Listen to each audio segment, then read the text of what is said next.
بسم اللہ الرحمن الرحیم۔ شروع کرتا ہوں اللہ کے پاک نام سے جو بہت بڑا مہربان نہایت رحم والا۔ دوستو، بہنوں، بھائیوں، بزرگوں، السلام علیکم۔ تاریخ اسلام میں ہم آج تاریخ اسلام کی قسط نمبر 251 میں ہم آپ کو خوش آمدید کہتے ہیں، اور اس میں ہم بیان کر رہے ہیں مختصر باللہ،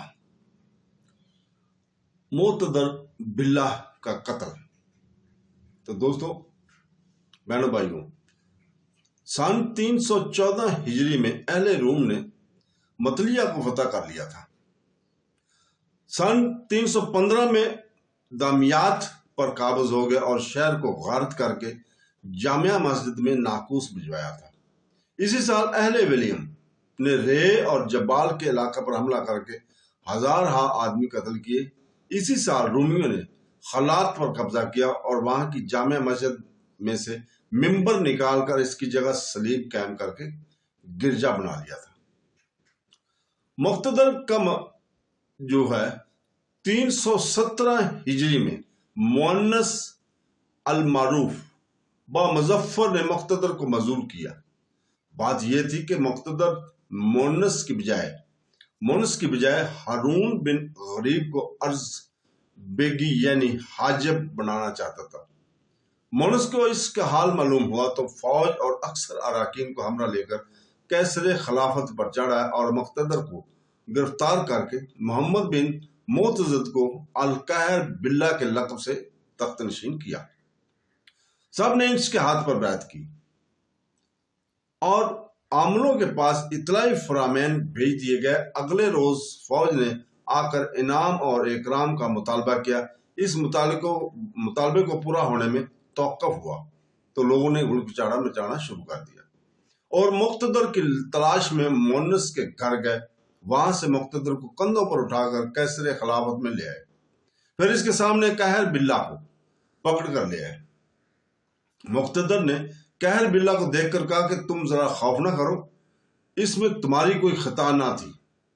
لوگوں میں سکون پیدا ہوا اور پھر عاملوں کے پاس اطلاعی فرامین بھیجے گئے کہ مقتدر باللہ بدستور خلیفہ ہے۔ مقتدر نے لوگوں کو انعام اور اکرام سے خوش کیا، دے کر انہیں خوش کیا۔ کرامتا کی حکومت بحرین میں مضبوط اور مستقل ہو چکی تھی۔ کرامتا کے سردار ابو طاہر نے جو تھا، مگر خطبہ میں لوگ عبید اللہ مہدی والی افریقہ کا نام لیتے اور اس کا اپنا خلیفہ مانتے تھے۔ سن 318 میں ابو طاہر کرمتی فوج نے فوج لے کر مکہ مکرمہ کی طرف گیا۔ یہ حج کا زمانہ تھا۔ بغداد سے خلیفہ کی جانب سے منصور دلیمی امیر حجاز بن کر روانہ ہوا تھا۔ وہ 18 ذوالحج کو بخریت مکہ پہنچ گیا تھا۔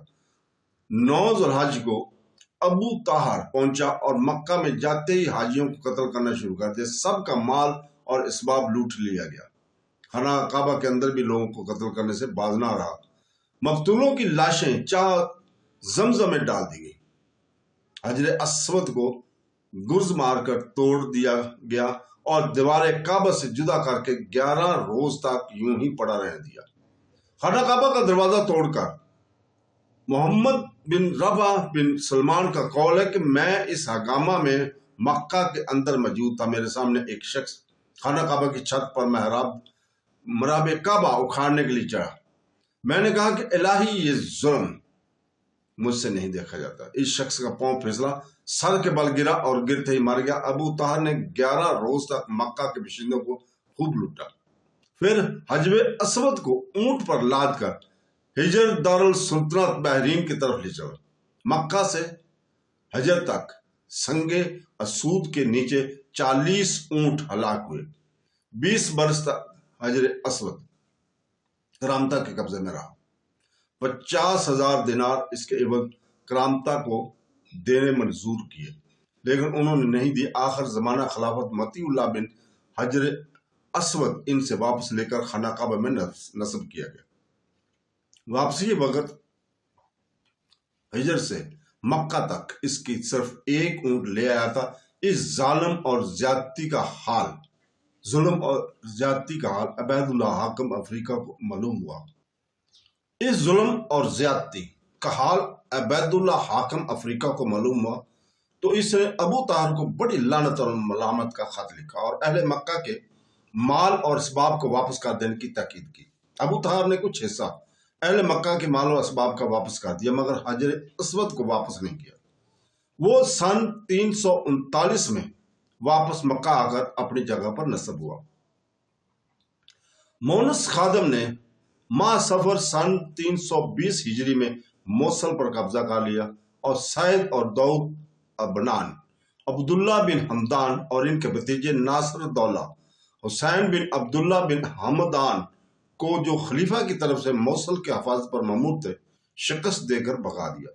اس کے بعد بغداد، شام اور مصر کی فوجیں بھی مونس کے پاس چلی ہیں کیونکہ مونس کی داد و دہش سے لشکری خوش تھے۔ ناصر الدولہ بن عبداللہ بن حمدان بھی مونس کے پاس چلا آیا تھا اور اس کے ساتھ ہی موصل میں قیام پذیر ہو گیا تھا۔ فتح موصل سے 9 روز کے بعد مونس نے بغداد پر چڑھائی کا قصد کیا۔ مونس اور بزرہ خلافت میں سخت ناچاکی پیدا ہو گئی تھی، اس لیے یہ تمام واقعات ظہور پذیر ہوئے۔ سعد بن عبداللہ شکست کھا کر بغداد چلا گیا۔ مونس کے حملے کی خبر سن کر بغداد سے سعد بن عبداللہ بن محمدان، ابو بکر محمد بن یاقوت اور دوسرے سردار کے متحدی میں فوجیں روانہ ہوئی۔ جب مونس کا لشکر قریب پہنچا تو لشکر بغدادی کی طرف بھاگ آئے، مجبوراً سرداروں کو بھی بغداد آنا پڑا۔ مونس نے بغداد پہنچ کر باب شماسیہ پر قیام کیا۔ یہاں طرفین کے مورچے قائم ہوئے، لڑائی شروع ہوئی۔ مقتدر کیسر خلافت سے نکل کر ایک ٹیلہ پر کھڑا تھا اور آگے فوج لاڑی تھی۔ بغداد والوں کو شکست ہوئی۔ خلیفہ کے حمرابیوں نے عرض کیا کہ اب آپ یہاں نہ کھڑے ہوں، واپس چلیں۔